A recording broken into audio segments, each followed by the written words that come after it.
Hey guys, so we're going to be going over last night's homework. That was in your review book, page 186.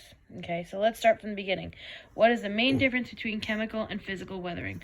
Well, this is a pretty easy question, and the reason I say it's easy is because you guys have been working on the difference between a chemical and a physical change probably since you were in second grade.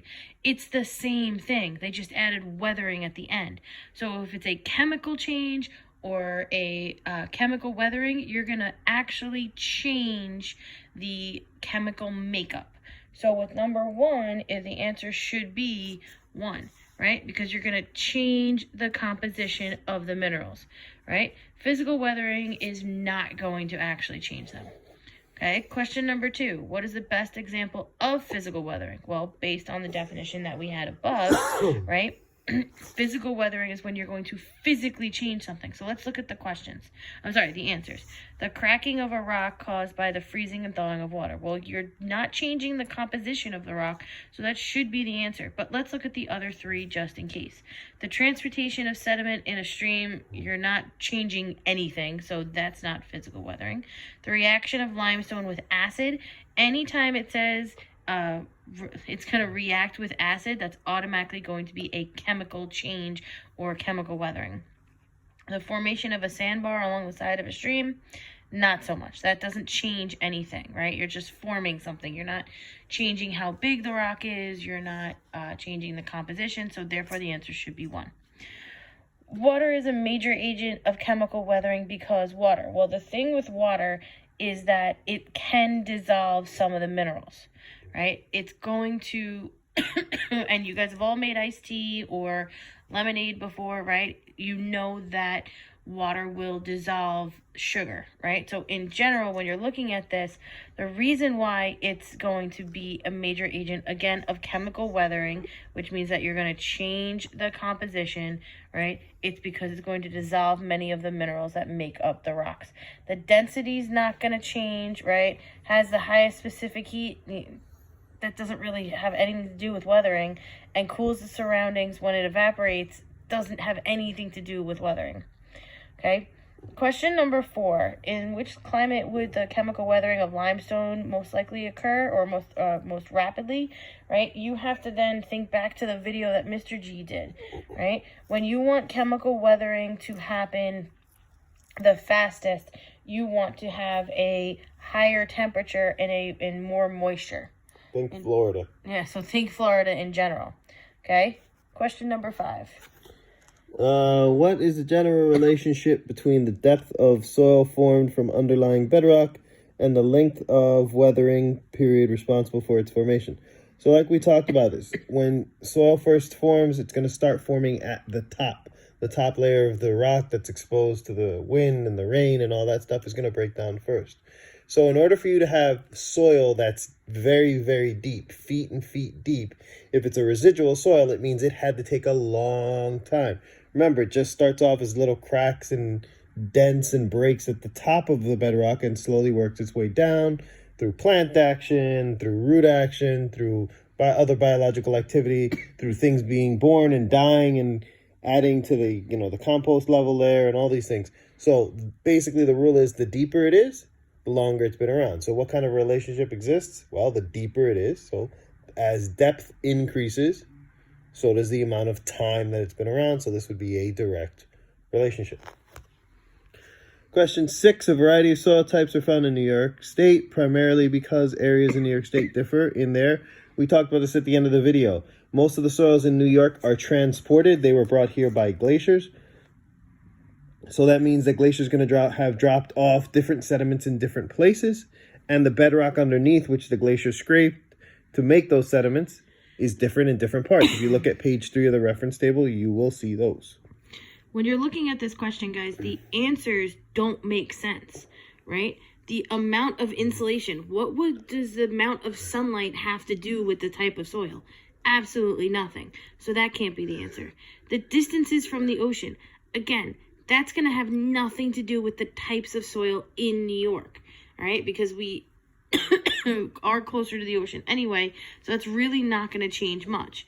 The amount of human activity doesn't really change the soil type. What does change the soil type is the bedrock and the sediments that are going to lay on top of that bedrock. Describe the specific temperature and moisture characteristics of a climate in which frost action, I can't talk, is dominant in the winter season. Is dominant in the winter season. Sorry, guys. So this one's easy. In order to have frost action, remember, you have to have the water enters the cracks, freezes, expands, and then the next day it gets warm enough for the water to melt, go down further into the crack, freeze again as the night goes on. So what does that mean? You have to have water, which means the climate has to be humid. It has to be moist. But you also have to have temperatures which alternate. It can't stay below freezing all the time, because if it stays below freezing all the time, you just end up with a solid block of ice, and it's never going to do that expansion and, melting, expansion, melting, expansion, melting. So you need to alternate your temperatures, and you need to be relatively wet or humid. Think of potholes. We get potholes in the winter a lot around here. All right, question number 8. The chemical composition of a soil formed in a certain area from the bedrock beneath it is determined by. So again, we're going to be talking about chemical composition. So for those of you who are doing your test taking skills, you'd want to underline the words chemical composition, right? And you should write off to the side, will change the actual chemical formulas inside, what it makes up, right? Something that goes from like water to breaking down into its elements is a chemical change, right? So that's what you want to think of, okay? So when you're looking at this, let's look at the answers, right? We should have the answer before, right? Minerals in the bedrock beneath the soil and the climate of that area. Again, you're talking about the climate. So it's going to determine the chemical composition. All right, so let's look at the other ones. Method by which the soil was transported to the area. The fact that things are thrown or dragged or dropped is not going to change anything, okay? The slope of the land and the particle size of the soil, again, that doesn't change anything. The length of time since the last crustal movement in the area occurred, again, has nothing to do with it. What is going to be there is going to be the type of minerals that are in the bedrock beneath it. That's going to change the or figure out what's going to be the chemical composition of the soil itself. And guys, with this question, we're talking about residual soils.